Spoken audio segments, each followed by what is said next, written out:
नमस्कार, एक बार फिर से आपका स्वागत है।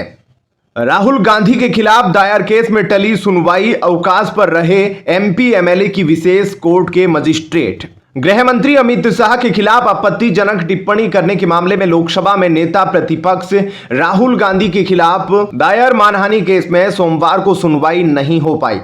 एमपी एमएलए की विशेष कोर्ट के मजिस्ट्रेट शुभम वर्मा के अवकाश पर रहने के कारण अगली सुनवाई के लिए 23 अगस्त की तिथि नियत की गई है। कांग्रेस नेता राहुल गांधी के खिलाफ जिला सहकारी बैंक के पूर्व चेयरमैन व भाजपा नेता विजय मिश्र ने 4 अगस्त 2018 को परिवाद दायर किया था। उनका आरोप है कि राहुल गांधी ने 15 जुलाई 2018 को कर्नाटक विधानसभा चुनाव के दौरान बेंगलुरु में गृह मंत्री अमित शाह के खिलाफ आपत्तिजनक टिप्पणी की थी। इससे उनकी भावनाएं आहत हुई। 20 फरवरी 2024 को राहुल गांधी ने कोर्ट में हाजिर होकर अपनी जमानत कराई थी और 26 जुलाई को उनका बयान दर्ज किया गया था। सोमवार को मामले में सुनवाई होनी थी, लेकिन पीठासीन अधिकारी के अवकाश पर रहने के कारण सुनवाई टल गई। अगली तिथि 23 अगस्त नियत की गई है। चलिए अब रुख करते हैं अगली बड़ी अपडेट का।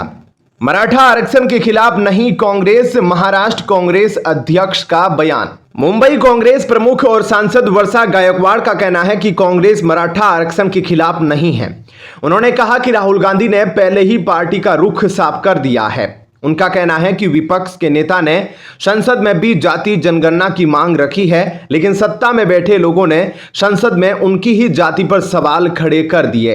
मुंबई तक बैठक में शामिल हुई वर्षा गायकवाड़ ने केंद्र और राज्य दोनों जगहों पर सत्ता में होने के बावजूद मराठा समुदाय के लिए आरक्षण लागू करने में विफल रहने के लिए सत्तारूढ़ बीजेपी की आलोचना की। उन्होंने कहा कि वे केंद्रीय सत्ता में हैं और उन्हें मराठा समाज को आरक्षण देना चाहिए। उन्होंने कहा कि यह दुर्भाग्य है कि मराठों को आरक्षण नहीं दिया जा रहा है। मुंबई कांग्रेस प्रमुख ने उप मुख्यमंत्री अजीत पवार को उनकी लड़की बहन योजना को लेकर घेरा।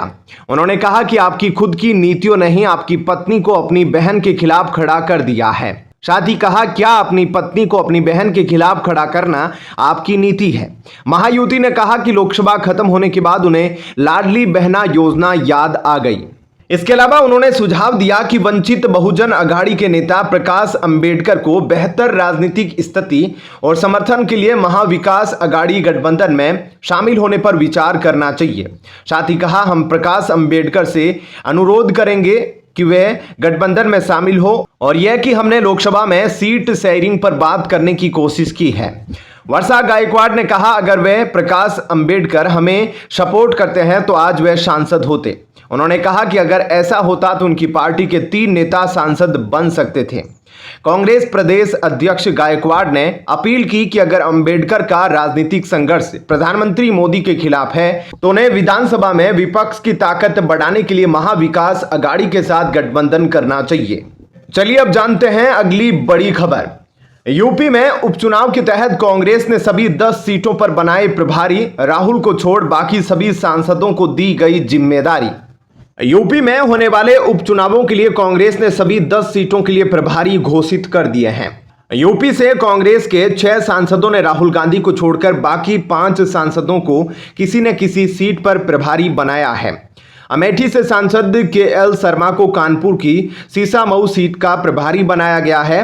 मीरापुर सीट पर सहारनपुर से सांसद इमरान मसूद को प्रभारी बनाया गया है। सीतापुर के सांसद राकेश राठौड़ कुंदरकी सीट पर प्रभारी बनाया गया है। बाराबंकी से सांसद तनुज पूनिया को गाजियाबाद सीट का प्रभारी बनाया गया है। फूलपुर सीट पर इलाहाबाद से सांसद उज्जवल रमन सिंह को प्रभारी बनाया गया है। इसी तरह मंजवा सीट पर विधायक वीरेंद्र सिंह और कटेहरी सीट पर पूर्व सांसद नसीमुद्दीन सिद्दीकी को पार्टी ने प्रभारी बनाया है। अयोध्या की मिल्कीपुर सीट पर पार्टी ने प्रवक्ता अखिलेश प्रताप सिंह को प्रभारी नियुक्त किया है। खेर सीट पर राजकुमार रावत तो करहल सीट पर फतेहपुर सीकरी सीट के प्रत्याशी रामनाथ शिकरवार को पार्टी ने प्रत्याशी बनाया है। इसके पहले आज ही सपा द्वारा प्रदेश की 6 सीटों पर प्रभारियों की घोषणा की गई थी। सपा ने मिल्कीपुर और कटेहरी समेत 6 विधानसभा सीटों पर उपचुनाव की तैयारियों के लिए दिग्गज उतार दिए हैं।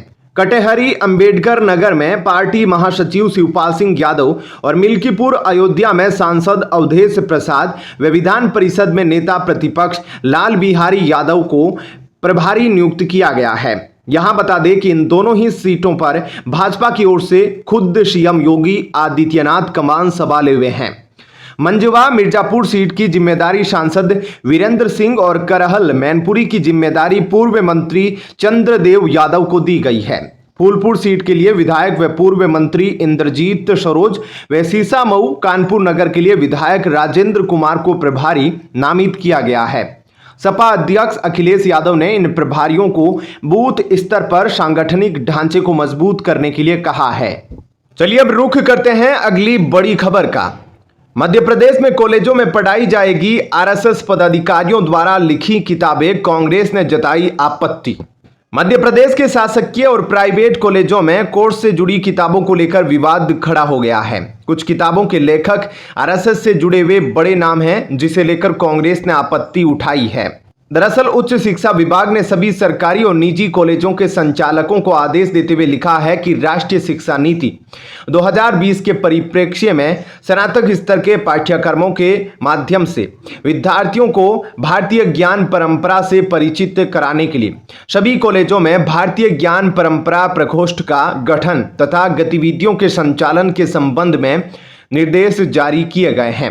सभी कॉलेज भारतीय ज्ञान परंपरा प्रकोष्ठ के लिए एक एक किताब क्रय की जानी है।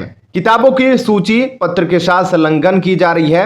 किताबों की खरीदी के खर्च की प्रतिपूर्ति के लिए सरकारी कॉलेजों की जन भागीदारी मद और निजी कॉलेजों में संस्था की निधि से सक्षम अनुमति से की जाएगी। इस आदेश के साथ किताबों की जो सूची संलग्न की गई है उसमें 88 किताबें हैं, लेकिन इनमें से कुछ किताबें संघ से जुड़े सुरेश सोनी, अतुल कोठरी और देवेंद्र राव देशमुख समेत कुछ अन्य संघ नेताओं द्वारा लिखी गई है। कांग्रेस ने संघ नेताओं द्वारा लिखी किताबों को पाठ्यक्रम में शामिल करने का विरोध किया है।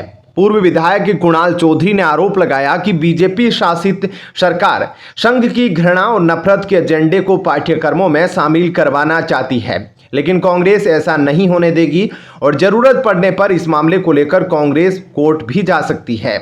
चलिए अब रुख करते हैं अगली बड़ी अपडेट का। केजरीवाल की फिर सुप्रीम कोर्ट में याचिका, दिल्ली हाईकोर्ट के फैसले को दी चुनौती, अब सीबीआई केस में मांगी bail. Delhi excise policy case में मुख्यमंत्री अरविंद केजरीवाल ने एक बार फिर सुप्रीम कोर्ट का दरवाजा खटखटाया है। इस बार उन्होंने दिल्ली हाईकोर्ट के फैसले को चुनौती दी है, जिसमें हाईकोर्ट ने सीबीआई द्वारा उनकी गिरफ्तारी को रद्द करने से इनकार कर दिया था। केजरीवाल ने सुप्रीम कोर्ट से जमानत दिए जाने की मांग की है। केजरीवाल को ईडी मामले में सुप्रीम कोर्ट से पहले ही अंतरिम जमानत मिल चुकी है। वरिष्ठ वकील अभिषेक मनु सिंघवी और विक्रम चौधरी ने मामले को तत्काल सूचीबद्ध करने का अनुरोध किया है। सिंघवी का कहना था कि इसे कल के लिए सूचीबद्ध किया जाना चाहिए। इस पर सीजेआई ने कहा, मुझे एक ईमेल भेजे, निश्चित तौर पर इस पर गौर करेंगे। बताते चले कि दिल्ली शराब घोटाले से जुड़े सीबीआई के मामले में केजरीवाल की न्यायिक हिरासत राउज एवेन्यू कोर्ट ने 20 अगस्त तक बढ़ा दी। 5 अगस्त को दिल्ली हाईकोर्ट ने केजरीवाल की गिरफ्तारी को वैध ठहराया था और कहा था कि केंद्रीय जांच ब्यूरो सीबीआई के कार्य में किसी तरह की दुर्भावना देखने को नहीं मिली है। हाईकोर्ट ने गिरफ्तारी को बरकरार रखते हुए केजरीवाल को नियमित जमानत के लिए पहले निचली अदालत में जाने को कहा था। सीबीआई ने तर्क दिया था कि आप संयोजक गवाहों को प्रभावित कर सकते हैं। केजरीवाल को वीडियो कॉन्फ्रेंसिंग के जरिए कोर्ट में पेश किया गया था। मामले से जुड़े एक वकील ने सोमवार को बताया कि मुख्यमंत्री ने अब सुप्रीम कोर्ट में अपील दायर की है। वहीं ईडी ने मनी लॉन्ड्रिंग मामले में केजरीवाल को जमानत दिए जाने का विरोध किया है। 7 अगस्त को ईडी की याचिका पर दिल्ली हाईकोर्ट में सुनवाई हुई। अब इस मामले में 5 सितंबर को सुनवाई होनी है। बता दें, मुख्यमंत्री केजरीवाल को 21 मार्च को ईडी ने गिरफ्तार किया था। उसके बाद 20 जून को मनी लॉन्ड्रिंग मामले में ट्रायल कोर्ट ने जमानत दे दी थी। हालांकि ट्रायल कोर्ट के आदेश पर हाई कोर्ट ने रोक लगा दी थी। 12 जुलाई को सुप्रीम कोर्ट ने उन्हें मनी लॉन्ड्रिंग मामले में अंतरिम जमानत दे दी। इससे पहले साल 2022 में दिल्ली के उपराज्यपाल द्वारा एक्साइज पॉलिसी तैयार करने और कार्यान्वयन से जुड़ी कथित अनियमितताओं और भ्रष्टाचार की शिकायतों के बाद सीबीआई जांच के आदेश दिए थे और उत्पाद शुल्क नीति को रद्द कर दिया गया था। सीबीआई और ईडी के अनुसार उत्पाद शुल्क नीति को संशोधित करते समय अनियमितताएं की गई और लाइसेंस धारकों को अनुचित लाभ पहुंचाया गया। ऐसे में आपका इस खबर पर क्या कुछ कहना है, कमेंट सेक्शन में अपनी राय जरूर दीजिए। धन्यवाद।